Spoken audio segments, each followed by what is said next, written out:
If you enjoy construction, don't forget to hit the subscribe button on the screen. Let's build something great.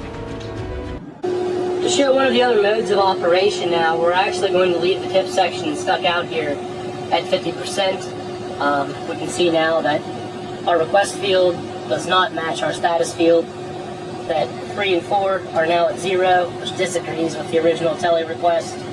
However, 5 is still at 50, labeled in green, shown in the status field.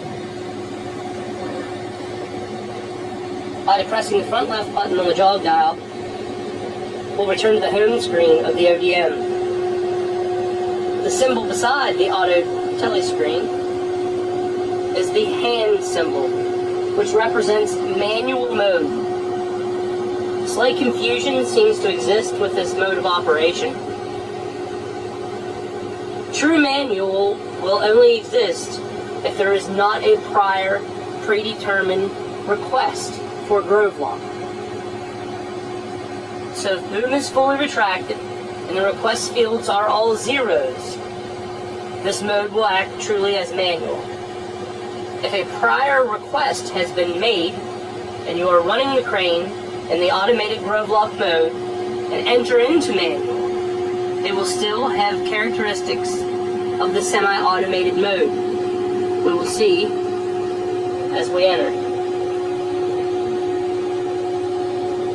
So similar in schematic, we have our boom section pins, we have our telescope cylinder, same representation here as the true automated grove lock screen. So percentage of the boom section in which the telescope cylinder is connected to, the precision length rule measurement, and the overall boom length of the boom. Here we have two small lock symbols representing that both the boom section and the cylinder pins are locked.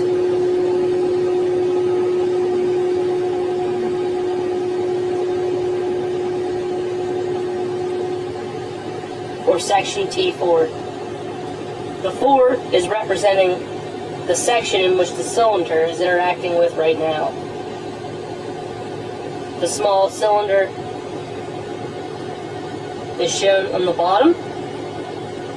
The section pin alignment is shown on top. This is a large view of the small box represented on the schematic.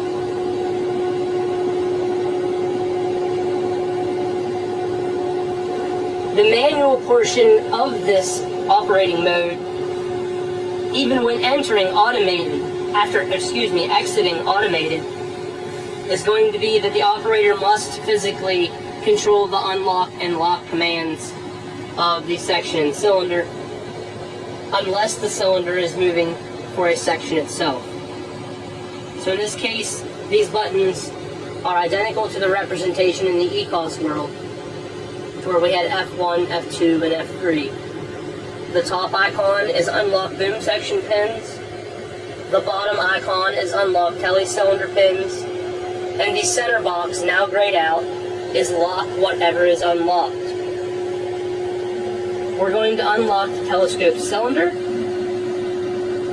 and you will see that we are still in a semi-automated teledetermination.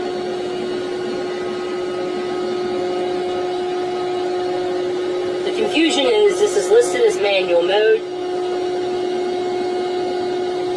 so operators will hit the unlock tele cylinder icon and not understand why the cylinder immediately took off to T5 itself. It only makes sense for us to do this because there is no configuration if unlocking the cylinder from T4 to go backwards while leaving 4 in and having 5 out. So we only assume by unlocking the tele cylinder that you want to go retrieve the section that is still out. Being that you want to go retrieve it, naturally to help out even more, we're going to go ahead and unlock the boom section itself. At this point in time, I have both directional arrows, and I can retract the boom in Other differences or noteworthy things, as you can see when I come out of the brake range of 50%, that all of my icons have gone. It is not possible with Grove Lock to pre-select lock or unlock of the boom section pins or telescope cylinder prior to being in a locking position. We can now see that we're retracted to 0%, and our lock icon has now returned. By depressing down on the jog dial, the boom section will lock.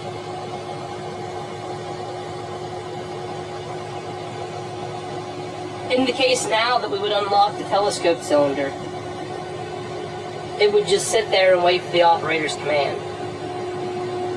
There is no more semi-automated mode left because we cannot guess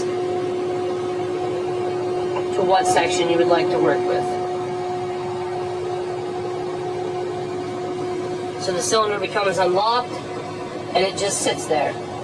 At this point in time, the operator must control the cylinder to take it to the section in which he wishes to work with. These green arrows are direct representation of the two in-position switches, 21, 16, and 17. The arrow pointing towards the base of the boom indicates to come into a foot section you need to come in, and likewise the arrow facing the other direction represents that you would need to go out. We're going to bring this the whole way back to T1, and you can see over here we're counting down the sections as you're coming through the foot.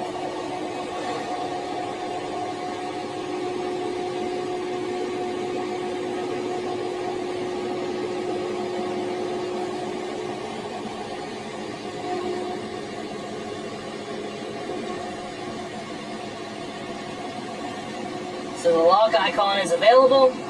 We're up 1 millimeter. The switch detections are on. Telescope cylinder locks to T1, and T1 then unlocks. Once again, a common question for me is, why did T1 unlock? The response is very simple. There is no home position of the telescope cylinder on this machine. So we only assume that if you're placing a cylinder into a section other than where it stopped working last, that you want to work with that boom section. If you truly did not want to work with that boom section, you would simply just hit lock, and the section would lock back up.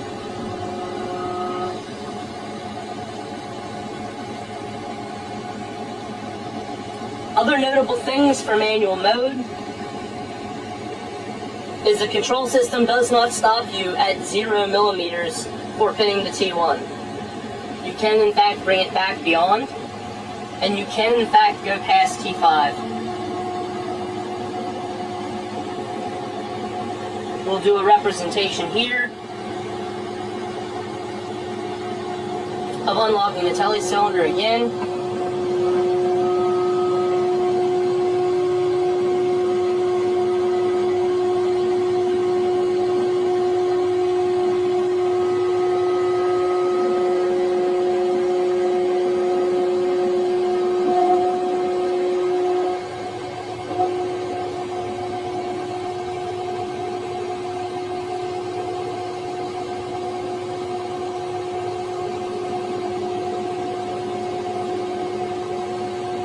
We're going to exceed the T5 pinning pocket for the foot section, and we will show the whisker switch, which is a collision switch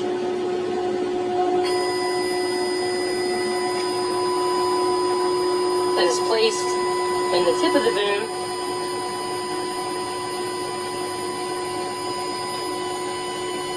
keeping the operator or technician from running the telescope cylinder into the boom tip.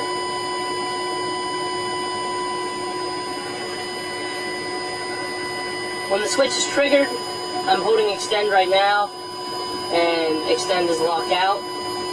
Naturally, this is the purpose for the switch. To get out of this condition, you simply hit retract on the joystick, and the cylinder retracts back into a safe condition. We'll pin to T5.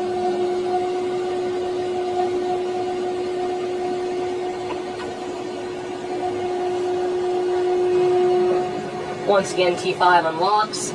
This is because Grove Lock assumes, since I pinned it somewhere other than where it was, that I wanted to work with it. We'll simply hit lock, and the boom section pins are relocked.